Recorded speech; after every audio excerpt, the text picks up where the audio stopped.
What's up, gamers? Special Agent 9, and I'm back with another video.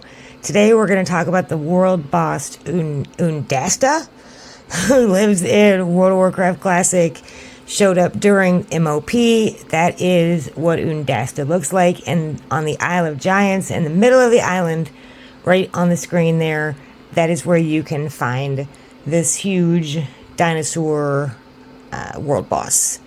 So this is the worst of the bunch. There were 4 world bosses released in Mists of Pandaria, and this one is the most terrible one. It's a complicated fight, and because it requires a raid group, you need a lot of people.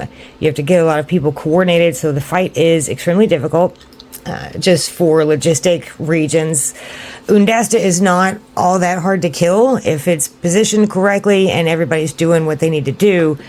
You can get through the fight pretty easily, but if you do die, the graveyard is literally right there, so it's worth it to just res, come right back into the fight. It's literally just right there, very, very easy.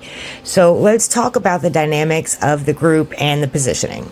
Now, you only need 1 tank to do this fight, as long as the boss is being positioned correctly, which means facing away from the raid.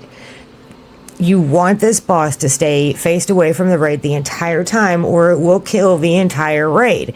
It does a cone-like AoE damage. I'm sorry, I don't know the names of the abilities of all the bosses. It doesn't really matter what the name of it is, though. It shoots out death in a cone.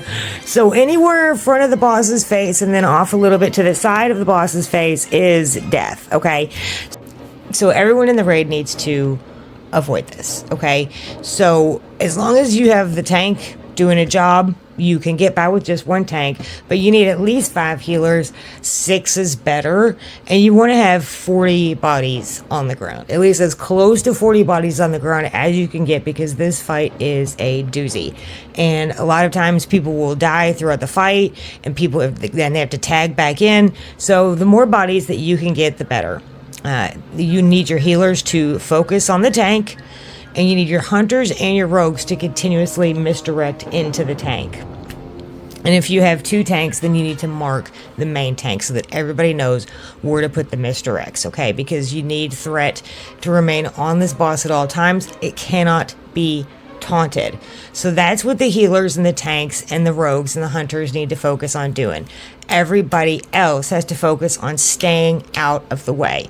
So you need to hit /range, RANGE, space, hit the space bar, and then the number 12, just 1, 2.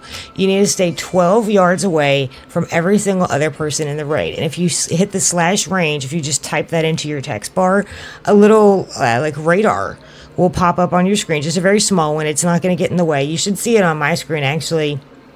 If you look during the fight, it's like a little green radar, you know, and that will tell you whether or not someone is in your space. You need to stay away from everybody because the boss does like a chain damage type thing that is very gnarly, and it can wipe the raid very quickly. So everybody needs to maintain their own personal space here.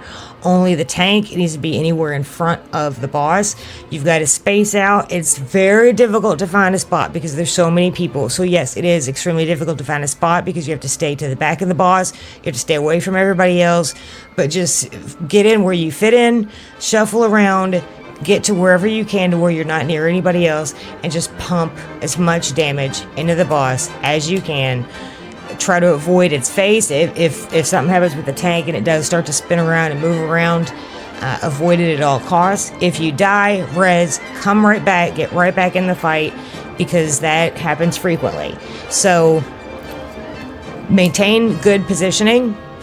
Keep the misdirects up to keep the threat level high, and this fight is totally doable. It just is a lot to get coordinated with people because often people are doing the wrong thing.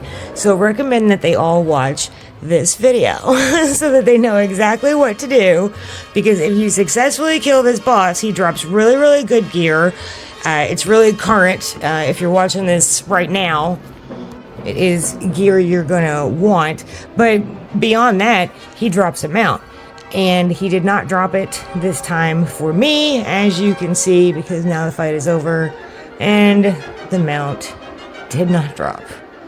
But maybe one day, I will be back once a week, every week, until the mount does drop. Hopefully you'll be back next week too for another video. And thank you for watching this one. See you next time.